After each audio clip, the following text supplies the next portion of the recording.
I seen a couple of bodies laying right there in the bike path, and when I was looking, seeing if there's anybody else, I heard gunshots.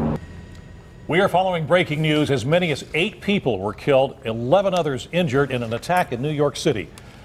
Good evening. The mayor of New York is calling it an act of terror. Police say that a man in a rented Home Depot truck ran over bicyclists in a bike lane near the World Trade Center. They say the driver then got out and ran while carrying a pellet gun and a paintball gun before he was shot by police. Kenneth Craig is in New York with the latest. The incident happened shortly after 3 o'clock this afternoon in Lower Manhattan in the shadow of the World Trade Center. Be advised, we have multiple people on the ground from Chambers all the way up to Houston.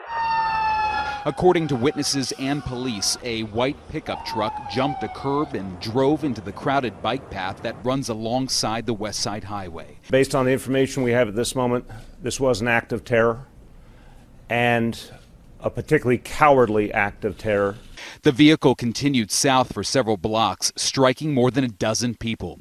When the truck came to a stop, witnesses say the driver got out, holding what appeared to be 2 handguns. He was confronted by police, who shot him and took him into custody. A uniformed police officer assigned to the 1st Precinct confronted the subject and shot him in the abdomen. The subject was wounded and transported to a local hospital. A paintball gun and a pellet gun were recovered at the scene. Police believe the suspect acted alone, and they say there's no evidence this attack was part of a larger plot. Kenneth Craig, CBS News, New York. Also, the New York Police Department says that despite the incident, tonight's Halloween parade will still be held, but with extra security.